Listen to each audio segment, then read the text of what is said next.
Hey guys, Matt Sayers here, and today I am back in r/NuclearRevenge for day number 26. And today I have two stories lined up. One of which I've just found the longest, it is the longest title for a post ever, but I'm gonna read it. Let's not go straight into that one though. First off, we'll start off with this one. Don't mess with my family. I will destroy you. Edited to correct language. Running on mobile. Sorry. Okay, so this goes back, way back, and still leaves me fuming. This is my very first post. Will be probably long-winded, but there is a reason. Background. I'll call myself Daisy, qualified as mechanical engineer in the mid-1980s, working in textiles in a little African country, Players. What? Ed, the consultant with Casablanca. Ed was there to assess performance, but also to investigate why a profitable company takes a nosedive within 18 months. The villains are Bob, Nob, Bon. What?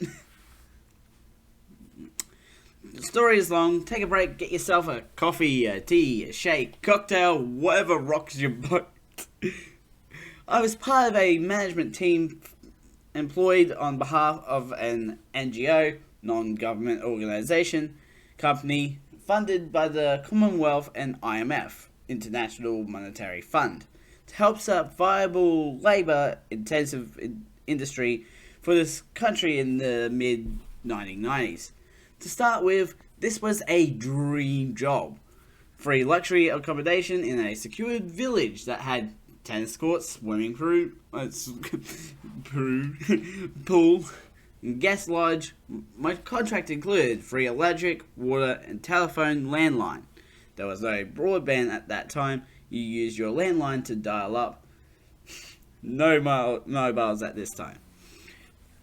Free private schooling for my 3 children, a monthly allowance, note not salary, great pension, and full gold medical private medical insurance. The catch was that my husband was not allowed to work permanently. He could consult for companies, but not be employed. This was part of legal requirement for me to get work and residential permit. I was the total breadwinner. I was respected by the management team and my employees. I love the people of this nation, the culture, the warmth, and the willingness to learn. The majority of the employees were illiterate when they started employment. I helped set up schools to improve their verbal and written skills, not only in English, but also in the local official language. I woke each day ready to tackle the challenge, see the staff develop, especially the women learning and getting independence, see the company flourish, become profitable. The rewards were amazing. Because the company becomes very profitable, it needed to be sold as a going venture to investors in the country. This was part of agreement with the CDC, Commonwealth Development Corporation, and IMF, the International Monetary Fund, who up to that point were our bosses. The sale included a clause that ensured the continued employment of the local employees for 18 months after the sale. The order books were full, the bank balance very healthy on the day the new owners come in. The new owners have their headquarters in Southeast Asia. New CEO, NOB, and CFO, BON, come in and trouble begins. The first order of the day was to remove the majority of the previous management and bring their team in. I was told, in no uncertain terms, that as a female I should be home breeding and not working. My time was up. Wow. Just straight up sexism. The company starts losing money within 9 months. This new team started blaming the local employees as the reason for the losses. Head office sent over a consultant slash independent observer. We'll call him Ed, to feedback proposals, solutions, and what was the root cause. Ed was empowered to act on behalf of the group's CEO in Southeast Asia. This is important for later. I had to have medical leave for 8 weeks.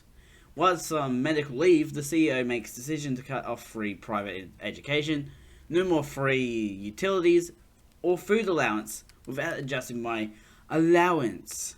So that I went from being well rewarded for the job to having to manage with a salary that was only $100 and pay for private school and all other household costs that were previously incorporated into contract. Yes, the company can do this. Basically, a new contract was underwritten as part of the new ownership. As a true expat employee, the company owns you totally. They own the permits that allow you to work and live in the country.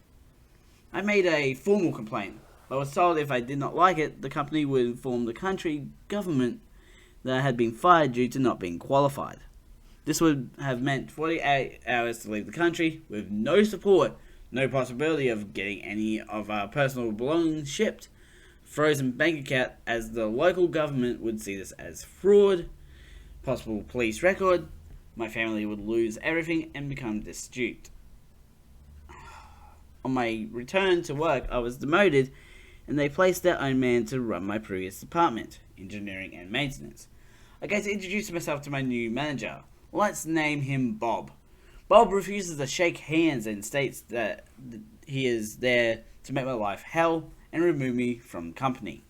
I saw red. No one threatens my family's well-being and gets away with it. This is how I ensured the whole management lost everything. Start investigation on what is going on. In the first 12 months that this management team has taken over the company is now losing money and is in serious debt. New equipment that had been installed by the NGO has to be sold to help pay salaries. The pension fund was found to be underfunded, was let go. Management blamed the NGO for having taken money out when they sold the company. This new management team has somehow brought over extended families. Older children were all being educated in top universities, either in South Africa or even the UK. Younger children in top private schools. There was also extended house staff, including drivers. All is coming out as losses in the company books. To top it up, I discovered that my new manager's university doctorate degree was fake. This management team treated the local staff as subhuman. I had enough of this bullshit. Time to sort these wankers out. Stage 1. Prove current boss is not qualified in what he says he is. Talk to Ed about my suspicions. Showed him the transcript from telephone conversation with the university that he had claimed as having a PhD from. We set a trap. There was a set of machines that were seriously underperforming. Ed and I worked out a plan. I walk into lead meeting late. I was to be quiet until Ed asked me to contribute. We wanted to give Bob enough rope. In the meeting, I sit quietly while Bob blames the local operators, the local maintenance fitters, and everyone else for all the woes that are happening, including why we can't meet the order book demands. Ed sweetly asks if there is a possibility of a mechanical issue. Bob denies it. Ed then asks me for my opinion. I explained that Bob has been changing suppliers of critical components to cheaper versions, but that still costs the same on the official books. I had evidence that demonstrates that Bob was receiving a significant percentage of the difference on the side, whilst company charged the inflated prices. I also stated that I could fix the problem with the correct components. If I was wrong, then by all means, fire me. Ed sets a challenge to me and Bob. Each one of us has a team of fitters and our chosen components. Bob storms to the shop floor and does his usual screaming at everyone. I go down and explain what I was trying to achieve and how it would benefit the operators and get the project going. At the end of the week, we both had to report back to the management team. Ed had asked a few operators, mechanics, and production supervisors how Bob worked and if there was any attempt to sabotage my project. Needless to say, Bob did try everything to ensure my team was not successful, but he never had the support of his locals and his team. They already hated him. Ed gives Bob a chance to come clean, but Bob said I was a liar and knew nothing. Ed stands up, goes to the door, opens it, and outside is Bob's family. Ed's investigation had confirmed what I had stated. As such, Ed had organised drivers and contacts to fly to South Africa, pick up all of Bob's children from schools and universities, and for those in UK, the university was informed no company funds would be forthcoming for the one child that was being educated. Ed proceeded to give each of Bob's family plane tickets for the following morning. Company security guards and police were sent with Bob to his bank where funds were frozen due to fraudulent transactions. Bob accepted a plea bargain. He will not be welcome in Africa ever, and his home country police were informed. When Bob landed in his home country, the head office had organised a police escort. Bob was unemployable and his family greatly shamed. I hope he got his just desserts. Couldn't care less. Stage 1 complete. Stage 2, the final event. Prove NOB and BON have been defrauding the company and country. NOB and BON were still in charge of the company now 18 months from takeover. The stated clause that the workforce could not be touched was up.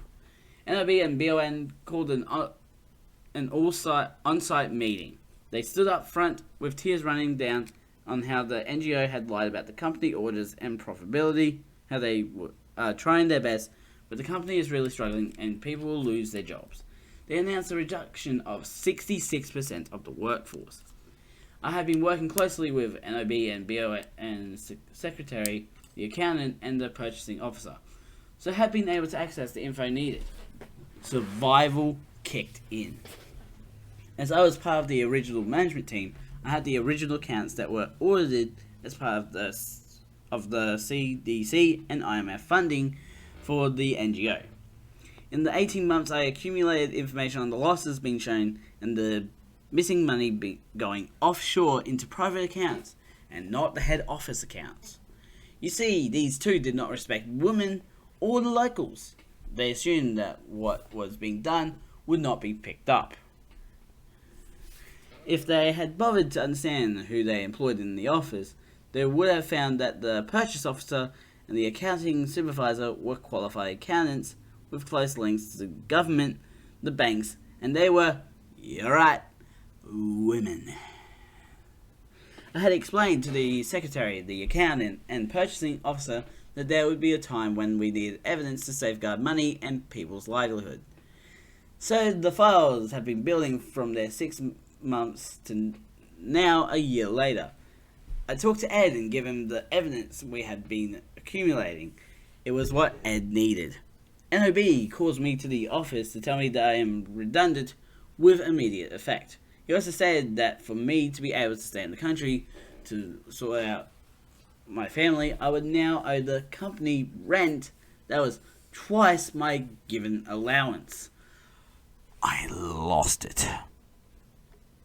I literally turned around and explained that in less than 24 hours, NOB would have no future, his family would have no future, no matter where they run. They would be found. I already knew this to be true, as Ed already had the wheels in motion. This time, the group chairman walks in on my heated conversation together with the IMF representative and BON in tow. NOB was fired on the spot, loaded onto a plane with an international warrant for fraud. The IMF pursued this fully. NOB was screwed in this Southeast Asian country, a stain on your trustworthiness means you are untouchable. BON didn't do much better. He was locally arrested, denied access, fined, and the IMF did the same to him as what had happened to NOB. Only difference was that BON willingly read NOB for all he was worth. As for me, the company limped along, but I no longer trusted anyone from that group. Myself and my husband found employment in another regional country. This time, both of us had work permits and airtight contracts. No one will ever screw us or make us feel like slaves. The message was, do not threaten my children or my family. I will destroy you by waiting until you hang. Not proud, just realistic. Update. After I left this company, I actually ran a little guest lodge. Wanted to break from the chaos, only to get into another type of chaos. I now live in the UK, came home to my husband's hometown. Some other stories will be told, though they will not beat this one. These stories will go under entitled people choosing beggars or petty revenge. Now, oh my gosh, that's just ridiculous. Like, I want to ruin your family for, like, I want money. Let me ruin your family for money. And in the end, 3 people all lost their jobs and got arrested for fraud. Let's move on to the longest tile ever.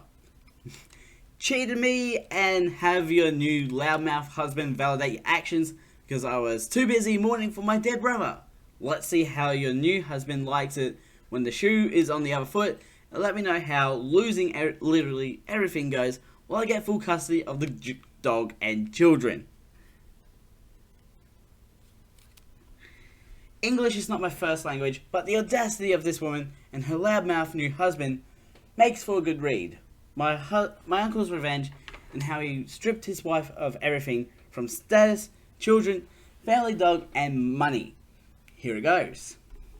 So my uncle and his wife had a very good relationship. They did everything together. She was a good mother, but was dependent on my uncle for money. She earned while she stayed at home, forking another man and looking after the kids, 6 and 12. How nice, right?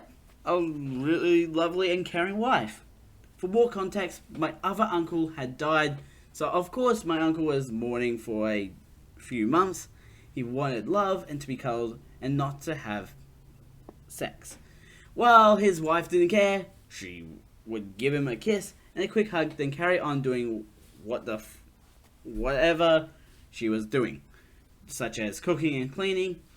We would ask him how is it that she seems so distant, and his reply was that everyone deals with grief a certain way. Turns out her grieving process included cheating with another man, a family friend of all things. My uncle's brother had died, and during this time, they had many friends visit them at their house, especially from a family friend they had known forever, who would visit with his child so that the children could play while the grown-ups talked to each other. My uncle didn't think anything of it, or the frequency of which this man would visit, especially when it was during the day. He thought it was a drop off his son kind of thing, so the children could play. That was until his little boy, my cousin, drew a picture he wanted to show to Daddy, my uncle. My little cousin said it was a secret, and Mummy said a family friend and her were playing a new game that only they could play. That already made my uncle suspicious, but never did he think his wife would ever cheat on him, especially since he was still in mourning. In fact, we were all shocked. This woman is so prim and proper, to a T, with a clean house, good mannerisms, fine clothes, and upturned nose. His son proceeds to take out a crumpled piece of paper, which he had hidden from under his bed, and shows it to my uncle. saying he went to fetch it from the bin after his mummy threw it away. It was a drawing. He has explained that Mummy had told him not to draw her and the family friend again, because it's a private game that nobody can know about. However, my uncle's son, feeling hurt, went to retrieve his drawing, and thought perhaps Daddy might like to see it and give him applause, because he thinks that he can draw so nicely and Daddy would like to see. It turns out after some explanation that it was a drawing of family friend sticking his pee-pee next to Mummy's wee-wee. Oh, jeez. That's... My uncle took pictures of the drawing while shorting himself and recording everything his son said about what he drew. He asked things like when and where Mummy was playing these games. Turns out she did it when she thought the kids were busy during the day outside playing, and that she basically had sex around the whole house while locking the doors and leaving the kids without supervision for a few minutes. He also found out that the older kids made their own game of observing the adults having sex and would listen or watch the adults doing their thing through doors and curtains from outside, while the young son who drew the picture would make noises to pretend to be busy playing outside so as to not alert the adults. The children would essentially take turns to see what family friend, my uncle's wife, were doing out of curiosity. This coming from the most self-important, prim and proper woman you'll ever meet. Do you know what her response was to my uncle when he asked her why, after finding out that they were together in his house with the children around that he paid for, as her lazy ass wanted to stay at home? She said, and I kid you not, "You wouldn't give me what I needed, sex, and kept denying me, so I went to look for it somewhere else." And something along the lines, "I had a right to do it since you weren't giving me what I needed, or caring about me, loving me, etc." Can you believe it? Not only did the kids see that nonsense, not only did she neglect them for selfish reasons and lock them outside for a few minutes, not only did she cheat as he was mourning for his brother, she had the sheer audacity to claim it was because of him, and she, as a wife, has sexual and fulfillment needs that needing to feel wanted and loved was important for a woman like her. Move on a few months, they get divorced, they share custody of the dog and children, while she gets married to the guy she cheated on him with. On top of that, the guy who has a family friend also had the audacity to speak up and say what she did was right and that my uncle should have taken care of her, etc.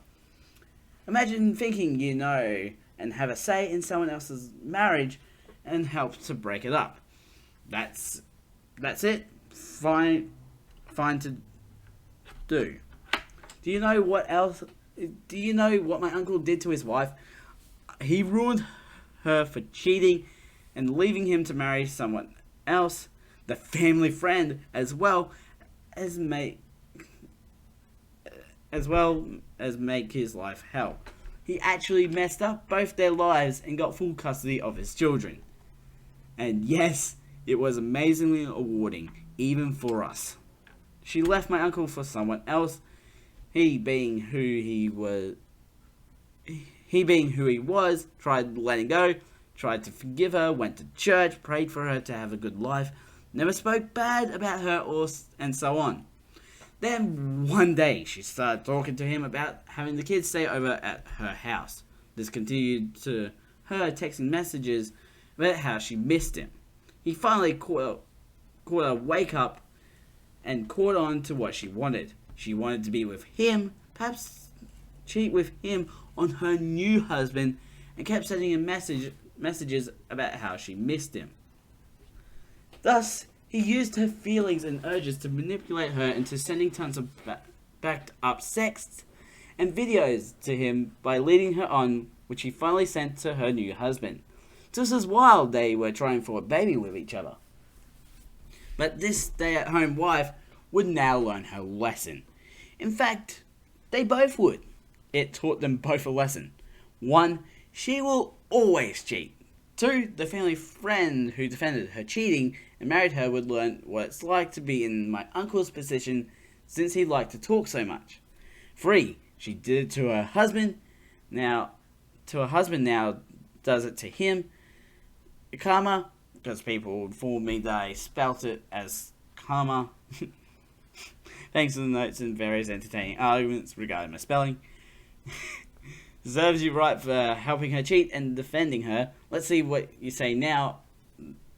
Now you on the other side of the story. 4. Don't be lazy stay-at-home mum without a job, etc. to fall back on.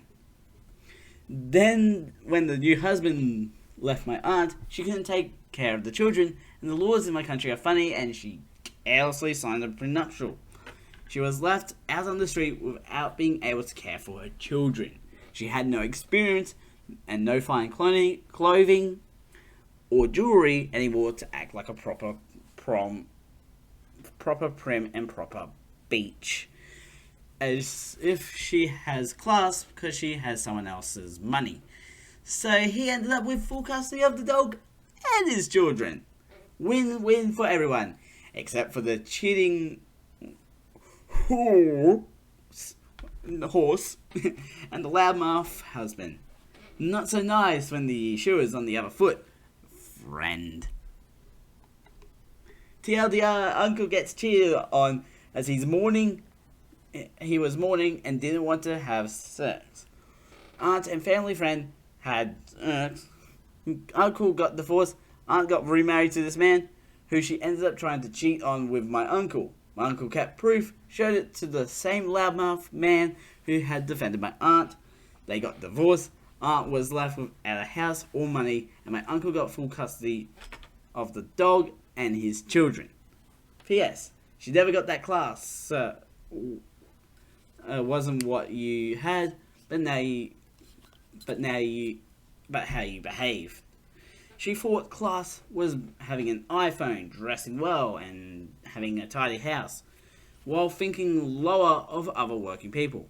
When she didn't work for her money, I know poor people who basically have nothing, who have more class than she will ever have, as they know how to behave, treat others, and help others.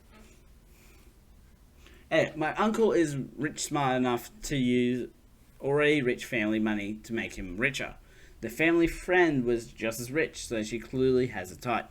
It's called wealthy.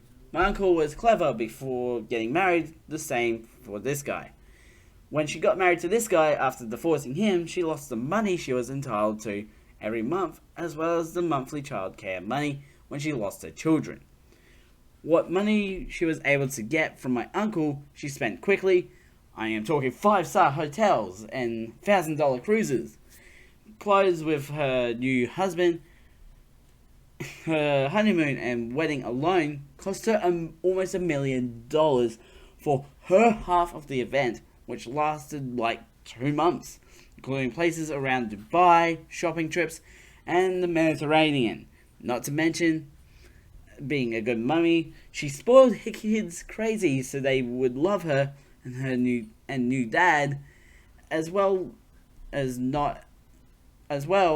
Not that he tried much for her children. She didn't care of what money she was spending or what the prenup entailed, thinking the new husband would treat her fairly like my uncle. She was literally left on the street after being kicked out. She begged and pleaded for shelter as well as to see her children. I mean, she was a decent mother besides the children, seeing you have the sex part. But eventually that stopped when she disappeared to who knows where. Why don't you... She didn't really hide the fact that she was going at it. The kids saw everything. Even though all she had to do was close the blinds. And she could have got away with it.